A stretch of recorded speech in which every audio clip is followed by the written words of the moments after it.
Welcome to the Educational Physics Podcast. I am your host, João Figueiredo. This podcast is all about education, pedagogy, mindset, and really any other nonsense that I think about during the week. Enjoy. Hello everyone, welcome to the first episode of the Educational Physics Podcast. This is actually a new series. I attempted to run this podcast 4 years ago and I recorded, I believe, 4 episodes back then. The way I look at it is that it was a beta version of what this one will be. So I want to tell you why, first of all, why I stopped at the time and what I intend for this podcast this time around.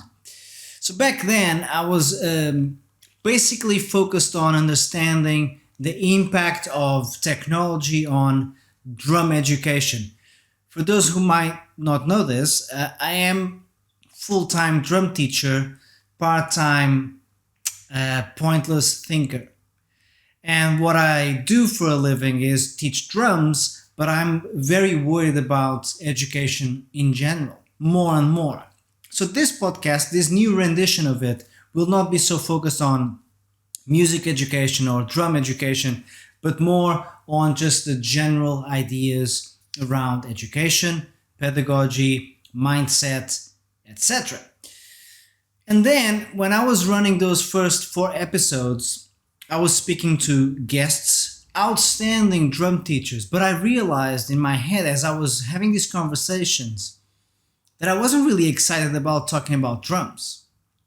I just wanted to talk about humans and how we learn and why we don't learn so well certain subjects. And I was just very interested in understanding the full scope of the learning process.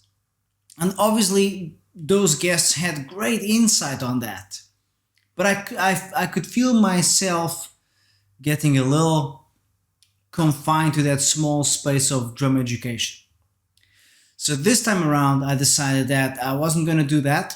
I'm going to speak to all kinds of educators, of all fields. And more importantly, educators who do understand education as a science, the science of pedagogy. This first episode will be solo, but I will, as much as I can, have guests on and talk to people. And I'm hoping that you guys enjoy the conversations. Today, I want to talk about learning, memory, and meaning. The learning process is a very complex one. And one of the things that most people struggle with is the idea of talent. And can I learn this? Can I not learn this? Let's address the first problem, the idea of talent. Well, talent is, I would say, a bad word. And for years I've been calling for the replacement of this word with the word patience. So yes, I appreciate that some people are somewhat inclined to learn certain things, but I don't believe in some sort of innate skill set that just needs to be exposed to the skill and there you are, you're very talented and you can do anything. I don't believe in that. I believe that everyone can learn. I also believe that most people are not taught correctly. And I also believe that most people don't know how they learn and therefore they find themselves stuck in ruts unnecessarily. So it is important that as educators we understand how people learn. There's a bazillion ways people get triggered during the learning process. And by triggered I mean not insulted, but when they initiate the learning process in itself.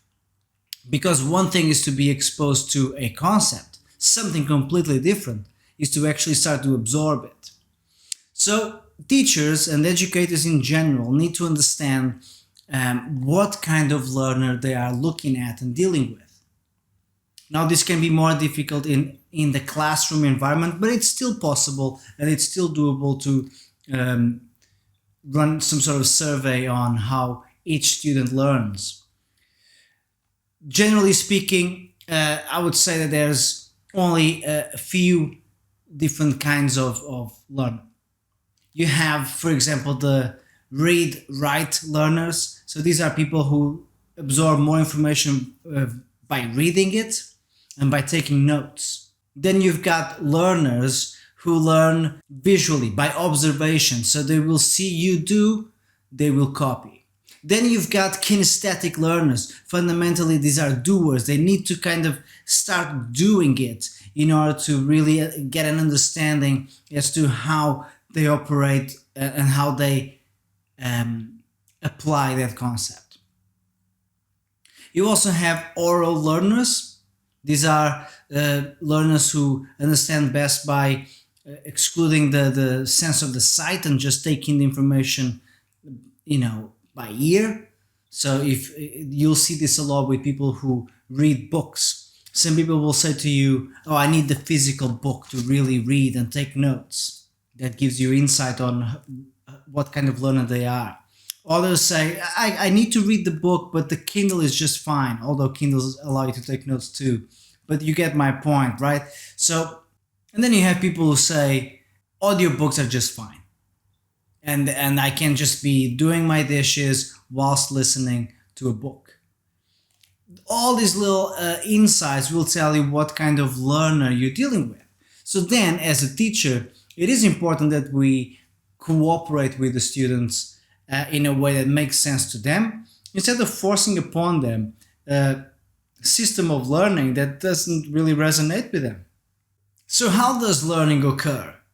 Well, you get exposed to information all day long, but we don't really engage with all of it all the time. And it is important to understand that that's not doable, it's not feasible. It would be a mind exploding experience if you were to take in every sample of information that is thrown at you throughout the day. So it is important to understand that learning is a very peculiar environment. When you expose someone to a new concept, it is important, first of all, that they understand the idea, but even more importantly, that they understand why they should be learning it. In my opinion, that why should come from the student. Yes, as teachers, we can give as much inspiration and aspiration as possible. We can motivate students, but ultimately, students must motivate themselves. So it is important to teach in an environment that allows students to seek out their own motivations. And it can be as simple as this. You show them a piece of content, an idea, and you ask them, what do you think this could be useful for? And sure, the answer might be a complete I have no idea, and that's okay. You can then start to suggest your take on it rather than giving them a take. That for me is the role of an educator. We are here not to deliver information blindly, but rather to communicate ideas and then facilitate the path and the process that will allow these students to really connect to these ideas, become more confident in using ideas that are not necessarily theirs, and then eventually they will realize that they can also even come up with their own ideas based on other fragments of information. So that, of course, leads us to the conversation on memory. What makes something stick? It's a very important concept that a lot of teachers struggle with, information is transferred over and the student just forgets it. Okay, so what makes something stick? It is important to allow the student to see some sort of applicable scenario attached to that piece of information. In other words, if you're teaching a word, it's not an accident that we then say, insert that word into a sentence. because that gives a much broader context to the idea of that word. It gives also a mnemonic. I'll give you guys an example. My child is going to turn 5 in April. So he's now learning how to read and write and basic maths. And one of the things that we've been working on lately is tricky words.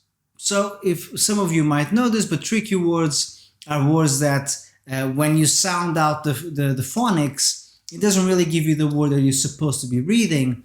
So instead, you're encouraged to just recognize the word visually. So if you see T-H-E, you're not supposed to sound it out T-H-E, because that gives you te, and that's not the word the. So my kid was struggling to remember some of these tricky words, and that's absolutely normal. So we created mnemonics. When he now sees the word the, he actually doesn't remember. He will eventually, but he doesn't immediately trigger the word the. He thinks of the word cake. Now this might sound very strange, but the reason is that we use the sentence, the cake is on the table. So when he sees that drawing, which is fundamentally what letters are when you don't know how to read, the drawings, he sees that drawing, T-H-E, it clicks, and he's got now two pieces of information inside his head, the word the, and then cake, and the sentence, the cake is on the table. Actually, I should say that there's, I guess, three pieces of information, two words in the sentence. And that allows him to just trigger those words much more quickly. The other idea is that it's memory association, right? So you know that the word made up by g and o is not go, but it's something close enough. Oh yes, go. The bottom line is this: if you don't create a scenario where the information that the student is being given is applicable, and then you actually get the student to apply that information. That could be to come up with their own sentences using those new words he or she is learning. That could be to create or play along to a song using that new drum beat that he or she has just learned. That could be a million different scenarios. But it is our job as educators to create the applicable environment, so then the students really understand, oh, okay, that's why this is useful, therefore it sticks. Plus the human brain is wired like that. That's why you and I have learned lots of things in school that we no longer remember. And the reason is very simple. Our lives have taken us down certain paths where those bits of information are not really necessary. Not necessary means gone. Right? And likewise, you still know your vowels because you still use them. You still know how to tie your shoelaces, although you learned that, in my case, I learned that, 25 years ago, probably more. I still know how to do it because I do it every day. So if it's applicable and useful, it sticks. So what you don't want to do when memorizing something is to just force it into your system by blind repetition. That's what we would call cramming. It works in the short term, right? That's why people do that before an exam. They study, they repeat those words, they just memorize a script, they go into the exam, they regurgitate all that information, boom, Bob's your uncle, I've passed the exam, now I can forget all about that information. Now, there's a problem with that, right? Because if you're trying to memorize something in the long term, that's going to be very inefficient. So what you want to do instead is chunking. So you're going to focus on smaller chunks of information and take them through that process of understanding, practicing it, so that there's an element of repetition there. And then application. For example, in the context of studying for an exam, application could be to either do mock exams, or even more interesting, to actually teach someone what you're learning about. So if you're a child, if you're a teenager, you go to your parents and you teach them what you've been learning and working on. Even better if the parents actually know something about that material, because then they can sort of ask questions and see if they can really stretch the limits of the student's knowledge. So that takes me to actually discuss that idea that I just mentioned of understanding and practice, and then there's another layer there. So I call this the pyramid of learning. It's kind of a way to organize the steps, so there's an element of taxonomy to this. And the first step, which I call understanding, is very straightforward. As a student, you receive a bit of information, you dissect it, you break it down. If it's a word, that could be you sound out the phonics or you count the syllables, whatever. And then you have to answer certain questions, and eventually you need to ask yourself this question. Can I explain this back to the person who just taught me this? If you can, then that's a tick on the understanding phase. The second phase is the practice phase. This is when you do some repetition. Either if you're learning how to write a new word, you write it a few times, you do some reps to cultivate some muscle memory of that knowledge. And eventually the top layer, which is what I've been talking about for quite a while now, is the idea of application. Now that's just creating a series of scenarios where you have to apply that bit of information differently. The more ways you find, the better, because it's really going to give you a lot of context to then fetch from when trying to recall that information. Then that takes us to the idea of meaning. And this is kind of a deeper conversation. But that's what we do as educators as well. We need to address the philosophy of education. We can't focus only on the mechanics of teaching. And meaning in this case is, what does this mean to you as a human? Why is it important that we learn how to read? Why is it important that we learn how to write?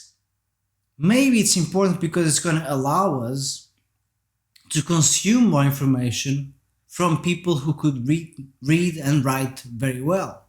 Why is it important that I learn about science? Maybe because it's going to give us an understanding of how nature works and why nature works the way it does. So pursuing meaning in education is the ultimate pursuit of whys. And yes, we have the what's, and then we have the how to get there, and we have the how to memorize it, but why? And the more meaning we attach to these ideas, the more meaning we'll find in life.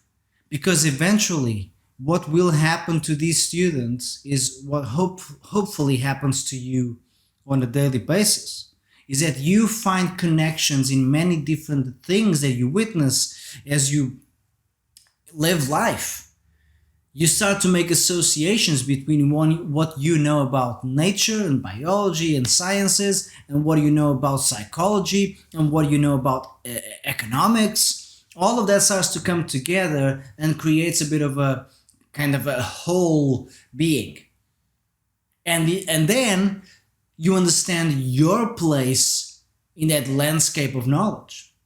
Well, students need to be guided through this process as well. The meaning they will attach to the things they know or they are learning is only as high and as relevant as what we communicate to them as being the meta lesson and the meta learning that they are being exposed to. For example, one of the challenging questions that I ask anyone who applies to work at my music school is that if tomorrow you were to teach the last lesson before you die, what would that lesson be about? And this is a question that is a philosophical one. I appreciate that. And it's a metaphysical one almost, because you're thinking about your very last days. And many of us don't really think about that. I have thought about that, and my answer is very simple and perhaps not romantic enough. But I would sit with anyone who wants to listen, and I would talk about the skills for learning. I would talk about how to learn. And that's really my life's passion. And that's really what this new series of this podcast will be all about. Learning. How does that happen? Why does that happen? Why do we need to go through this process in life? How do we deal when we start to grow up and we realize that we've been repressing quite a bit? So I will be talking to other people who know a lot more than I do about psychology, pedagogy, philosophy, mindset, the communication between physiology and learning. I might even talk about my other personal interests, which I always bring back to education, such as biology, diet, sleep, how you deal with stress, anxiety. All of that affects learning, obviously. And unfortunately, we don't put enough emphasis on that as educators. And often it's because we don't have enough knowledge on the subjects anyway. So it's not like we don't see that the student is getting anxious. It's more that we don't know what to do about that.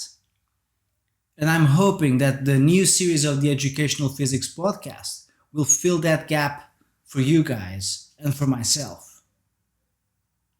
This is today's episode. I hope you guys enjoyed it. And since we are a new podcast, I'm going to ask for you guys to subscribe, like, rate, do all the things that will help this podcast grow and show in front of more people, or show up in front of more people. And I had fun. I promise that I will work on the logistics of the technology, lighting, all that stuff. But I'm a strong believer in start now, perfect later. So there you are. Thank you for listening, and I'll see you guys next week. Take care and learn better.